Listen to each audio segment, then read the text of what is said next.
सम्माननीय सभामुख महोदय, तपाईँ यो बाल्नुभयो, किन बाल्नुभयो होला? खोइ अरू वक्ता बोल्दाखेरि बाल्नु भएन, समय बोल्नु भएन, मेरोमा किन बोल्नु के अरे समय भन्नुभयो, किन बाल्नुभयो, कम बुझिएन। मान्य सदस्य, परम्परा त्यस्तै रहेछ। परम्परा त्यस्तै हो। ए भेदभाव गर्ने परम्परा कायमै राख्ने, त्यो पनि ठिकै हो। सभामुख महोदय, सभामुख महोदय, यो देशमा सैकड़ों हजारौं पटक संसदको बैठक बसेको छ, तर आजको बैठक सारा नेपाली जनता, सम्पूर्ण सबै नेपाली जनता टकटकी लगाएर यो संसद प्रति हेरिरहेको छ। सारा नेपाली जनता, जनताको प्रतिनिधि, यो जुन संसदमा हामी राजनीतिक दलको रूपमा उपस्थित भएका छौं, जनताको प्रतिनिधि, तो राजनीतिक दलले आज यो ऐतिहासिक दिनमा के भन्दैछ, के गर्दैछ, त्यो चाहिँ सबै सम्पूर्ण नेपाली जनताको जिज्ञासा र ध्यान चाहिँ आजको संसदको बैठकमा छ। सभामुख महोदय, त्यसैले यहाँ सञ्चार माध्यम पनि आजको बैठक ऐतिहासिक बैठक भनिरहेको थियो र वास्तवमा भन्यो भने आजको बैठक वास्तवमा ऐतिहासिक बैठक नै हो। सभामुख महोदय, त्यसैले ऐतिहासिक बैठकको दिन अब के बत्ती बाल्ने, के समय निर्धारण गर्ने, बोल्ने मनमा भएको कुरा बोल्न दिनुपर्छ। सभामुख महोदय, सभामुख महोदय, आजको सामान्य यो प्रस्ताव होइन। सभामुख महोदय, यो देशको भूमिको सवाल हो। देशको भूमि आफ्नो नेपालको नक्सामा राख्ने सवाल हो, त्यो प्रस्ताव आएको छ आज। यो सामान्य प्रस्ताव होइन। सभामुख महोदय, सम्पूर्ण नेपाली जनताको ढुकढुकी त्यहाँ रहेको छ। सभामुख महोदय, भावना चाहिँ रहेको छ त्यहाँ। त्यो सम्बन्धमा बोल्दाखेरि जनताको प्रतिनिधिले आफ्नो कुरा राख्न सक्नुपर्छ। त्यसैले आज प्रतिबन्ध नलागियो। सभामुख महोदय, सभामुख महोदय, यहाँ आजको जुन सवाल हो, जुन प्रस्ताव हो, तो राष्ट्रियतासँग पनि जोडिएको सवाल हो, सम्पूर्ण नेपालीको भावनासँग पनि जोडिएको सवाल हो, देशको के भन्छ सार्वभौमिकता, देशको अखण्डतासँग पनि जोडिएको सवाल हो र त्यही सवालको रूपमा आज यो चाहिँ नेपालको नक्सामा त्यो चाहिँ त्यो कालापानी, लिपु लेक र लिम्पुवाधुरा लगायतका त्यो भूभाग नेपालको नक्सामा राख्ने प्रस्ताव यो संसदबाट स्वीकृत गराउन आइएको प्रस्ताव हो। सभामुख महोदय, त्यसैले आजको प्रस्ताव बडा महत्त्वपूर्ण प्रस्ताव हो नेपाली जनताको लागि। सभामुख महोदय, नेपाली जनता आफ्नो, सम्पूर्ण नेपाली जनता, हिमाल, पहाड, तराई मधेसका सबै नेपाली जनता आफ्नो देशप्रति, आफ्नो भूमिप्रति सजग छ, समर्पित छ, संवेदनशील छ। यो कुरा आज यो बैठकले देखाउन सक्नुपर्छ। आज यो कुरा हामीले आफ्नो कामबाट देखाउन सक्नुपर्छ। त्यो देखाउनुपर्छ, हामी देखाउला। सभामुख महोदय, यो गर्दाखेरि यहाँ अब के भनौं, विभिन्न आग्रह पूर्वाग्रहले पनि कुराहरू त सुनिन्छ। राष्ट्रियताको सवाल पनि एक लौटी रे, कसैको एक लौटी राष्ट्रियता रे।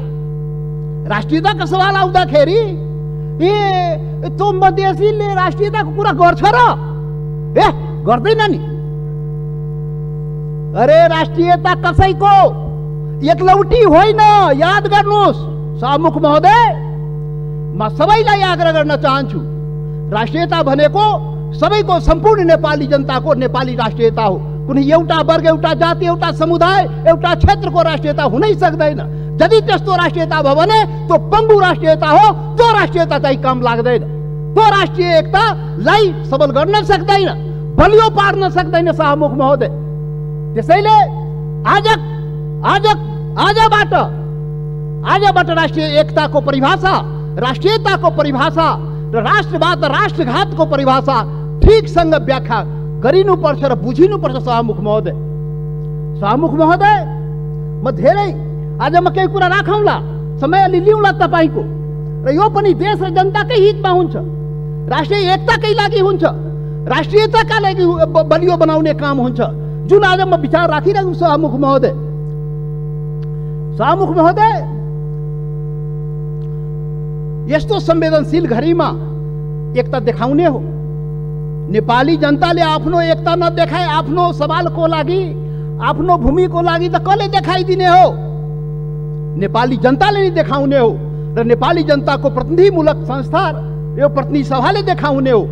शाहमुख महोदय, हाम्रा धेरै आउला यो संविधान संशोधनको कुरा आएको छ। यहाँ नक्सालाई लिएर त्यो चाहिँ संविधानमा, त्यो अनुसूचीमा संशोधन गर्ने प्रस्ताव आएको शाहमुख महोदय। त्यो कालापानी लिम्बू लेक, लिम्पुवाधुरा सहितको भूमि त्यो नेपालको हो भनेर त्यो चुच्चो त्यो हुने गरी त्यो नक्सा चाहिँ संसदबाट पारित गराउन प्रस्ताव आएको शाहमुख महोदय। संविधान संशोधन गर्न प्रस्ताव आएको शाहमुख महोदय। शाहमुख महोदय मार्फत सम्पूर्ण देशवासीलाई थाहा छ यो संविधानको बारेमा। यो संविधानको बारेमा हाम्रा आफ्ना रिजर्वेसनहरू रहेको छ। यो संविधान पूर्णता पाएन। यो संविधान सबैको हुन सकेन। यो संविधान हिमाल, पहाड, तराई, मधेसका सबै जनताको हुन सकेन। आदिवासी जनजाति, शेर्पा, तामाङ, राई, लिम्बू, गुरुङ, भोटे, मगर, नेवारको हुन सकेन। मधेसीको हुन सकेन, थारूको हुन सकेन, दलितको हुन सकेन, शोषण उत्पीडन परेको जनताको हुन सकेन। उसले आफ्नो भावना राखिरहेको छ, रिजर्भेसन राखिरहेको छ। यो हाम्रो पनि संविधान हुनु पर्यो, हाम्रो लागि पनि बनाइदिनु पर्यो, त्यो प्रावधान हाम्रो लागि पनि राखिदिनु पर्यो। त्यो संविधान संशोधनको जब जब कुरा आउँछ हामीले राख्ने गरेका शाहमुख महोदय। आज पनि संविधान संशोधनकै सवाल आएको छ प्रधानमन्त्रीजी। शाहमुख महोदय, तपाईँ मार्फत प्रधानमन्त्री सौभाग्य आज बसिराख्नु भएको छ, प्रत्यक्ष रूपले सुनिराख्नु भएको छ। हामी त्यो संशोधनको जब कुरा आउँछ संविधानको, त भन्दाखेरि नै हामी भनेका थियौँ यो सबैको लागि संविधान बनाउनुहोस् है। विगतमा त्यत्रो आन्दोलन भयो, यो देशका आदिवासी जनजाति, मधेसी, थारू लगायत दलित सबैले आन्दोलन गरेको छ। त्यो संविधानमा सबैको भावना राखियोस् है हामी भनेका थियौँ। तपाईँहरू सहमति गर्नुभएको थियो शाहमुख महोदय। यो देशको ठुला पार्टी काङ्ग्रेस, कम्युनिस्ट, माओवादी जतिका के भन्छ एमाले, माओवादी सबैले सहमति गरेका थियो यस्तो संविधान बनाइन्छ र अब यो मुलुकमा विभेद हुँदैन। अब संघीय लोकतान्त्रिक गणतन्त्र आउँछ, सबै नेपाली बराबर हुन्छ, कुनै समुदाय, कुनै वर्ग, कुनै क्षेत्रप्रति केही अन्याय हुँदैन भनेर भनिएको थियो, सम्झौता गरिएको थियो। तर बन्दाखेरि त्यो भएन। त्यो पीडा त भन्न पाइन्छ नि अहिले संविधान संशोधन गर्ने बेलामा। हामीले त भने हो शाहमुख महोदय, जब प्रधानमन्त्रीले नक्सा बनाउनु भयो हामीले भनेका थियौँ राम्रो गर्नुभयो। नेपालको भूमि फिर्ता ल्याउने कुरा जुन गर्नुभयो, नक्सा बनाउनु भयो, राम्रो गर्नुभयो। सर्वदलीय बैठकमा हामी सबैले एकमतले सरकारलाई, प्रधानमन्त्रीलाई हामी भन्यौँ तपाईँ अगाडि बढ्नुहोस्, यो चाहिँ भूमि चाहिँ नक्सा बनाएर मात्रै हुँदैन, फिर्ता ल्याउने पनि कुरा गर्नुहोस् है प्रधानमन्त्रीजी। नक्सा बन्यो। आज संसदबाट के भन्छ संविधान संशोधन समेत गराएर अनुसूचीमा राख्ने कुरा भयो। जब संविधान संशोधनको सवाल आउँछ त्यति बेला हामीलाई त्यो पीडा हुन्छ, किनभने यो संविधानको लागि, यो संविधानको अपनत्वको लागि सैकड़ों जनता चाहिँ जान गुमाएको छ, बलिदान दिएको छ शाहमुख महोदय। त्यो पनि राष्ट्रियता हो, त्यो पनि नेपालको जनताको राष्ट्रियता हो, त्यो पनि आफ्नो हक अधिकारको लागि जान गुमाएको छ, सङ्घर्ष गरेको छ, आन्दोलन गरेको छ शाहमुख महोदय। त्यसैले शाहमुख महोदय जब संशोधन कुरा आउँदाखेरि त्यो कुरा पनि हामी राख्ने गरा। त्यसैले हामीले भनेका थियौँ शाहमुख महोदय प्याकेजमा ल्याइदिनुहोस्, यो त्यो कुरा पनि ल्याइदिनुहोस् न, जो हामीले उठाएका सवालहरू पनि त्यो पनि ल्याइदिनुहोस् न, सँगसँगै ल्याइदिनुहोस् न। अनि राम्रो हुन्छ। अनि राष्ट्रिय भूमि मात्र होइन, जनता पनि राष्ट्रियता हो नि त। भूमि मात्रै होइन, जनता समेत, भूमि र जनता मिलाएपछि राष्ट्रियता हुन्छ। जनताको सवाल पनि ल्याइदिनुहोस् न भने आग्रह गरे हो, बिन्ती गरे हो शाहमुख महोदय। तर खोइ आएन। मजबुरन हामी चाहिँ छुट्टै के अरे प्राइभेट बिलको रूपमा यहाँ ल्याउनु पर्यो सभामुख महोदय। अब पछि विचार होला सायद। अब यो 7औं संविधान सभामुख महोदय, 6वटा संविधान त नाश भयो मुलुकमा। 70 वर्षमा 7वटा संविधान, 6वटा संविधान यही कुकर्मले गर्दाखेरि, यही गतिविधिले गर्दाखेरि समाप्त भयो। जनताको माग अनुसार समय सापेक्ष संशोधन भएन भने संविधान जाँदो रहेछ। त्यसैले यो 7औं संविधान, संघीय लोकतान्त्रिक गणतन्त्रको संविधान बडा मेहनतले, त्याग बलिदानले नेपाली जनताले ल्याएको छ। त्यसले यो संविधानको रक्षा हुनुपर्छ। रक्षाको लागि त्यसमा समय सापेक्ष जनताको माग अनुसार सुधार परिवर्तन गर्नुस्।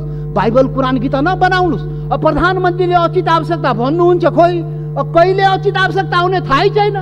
अब खोइ कसरी हुन्छ हो, त्यो भएन सभामुख महोदय। त्यसैले आजको दिनमा त्यो याद गर्न, रिमाइन्ड गर्न खोजेको, सम्झाउन खोजेको यो संविधान संशोधनको सवाल आउँदाखेरि त्यो जनताको, त्यो हिमाल पहाड तराई मधेसका जनताको भावनालाई पनि सम्झिदिनुहोस्। सम्पूर्ण म भने थिएँ पहिलो दिनमा, पार्टी ठुलो भयो, दिललाई ठुलो बनाउनुहोस् प्रधानमन्त्रीजी भने थिए, प्रचण्डजी भन्ने थिए। तपाईँ दुईजना शीर्ष नेतालाई दिल ठुलो बनाउनुहोस्, त्यो दिलमा सम्पूर्ण नेपालीलाई समेट्नुहोस्, हिमाल पहाड तराई मधेसका सबैलाई समेट्नुहोस् र सबको नेता बन्नुहोस्, सबको संविधान बनाइदिनुहोस्, त्यो भने थिए। तर आजसम्म त्यो काम भएन। अब होला कि आज जुन यो संवेदनशील समयमा पनि हामीले कुरा उठाइरहेकोमा अब हुन्छ। त्यसैले सभामुख महोदय, सबै असन्तुष्टिका बावजुद हाम्रो पुरै असन्तुष्टि छ संविधानप्रति, हाम्रो अधिकारप्रति, पहिचानप्रति, यो देशको जनताको अधिकार र पहिचानप्रति, हिमाल पहाड तराई मधेसको जनताको अधिकार र पहिचानप्रति, उसको समानता र विभेद के विरुद्धमा यो विभिन्न कुराहरू, हाम्रा रिजर्भेसन छ, हाम्रा असन्तुष्टिहरू छ। तर पनि आज जब देशको सवाल उठेको छ, राष्ट्रियताको सवाल उठेको छ, हाम्रो भूमिको सवाल उठेको छ, यो अवस्थामा सबै असन्तुष्टिहरूलाई थाती राखी जनता समाजवादी पार्टीले यो प्रस्ताव, जुन यो नक्सा सम्बन्धी प्रस्ताव जुन आएको, त्यो प्रस्तावलाई जनता समाजवादी पार्टीले सहर्ष समर्थन गर्दछ। त्यसलाई हामी सर्वसम्मत रूपले समर्थन गरेका छौँ सभामुख महोदय। याद रहोस्, हाम्रा असन्तुष्टि हिमाल पहाड तराई मधेसका जनता, तो शेर्पा तामाङ राई लिम्बू गुरुङ भोटे मगर नेवार थारू मधेसी दलित, तो जनताको भावनालाई बुझिदिनुहोस्। यसरी देश चल्दैन त्यति मात्रै भन्ने हो सभामुख महोदय।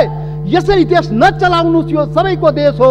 राष्ट्रियता भनेको सम्पूर्ण नेपालीको जनताको मनमा आफ्नो देशप्रति भावना छ र त्यही भावनाको यहाँ प्रतिबिम्बित यहाँ भएको छ। जति असन्तुष्टि भए पनि जब देशको सवाल आउँछ हामी एकजुट भएर उभिन्छौँ। आज हाम्रो बारेमा त अनुहार हेर्ने बित्तिकै मधेसी, यो त राष्ट्रघाती नै होला, यो त मधेसी, यो त विदेशी नै होला, यो त भारतीय नै हो भनेर कुण्ठाबाट भरिएका नस्लीय चिन्तन बोकेकाहरू आजदेखि त्यो हटाइदिऊ।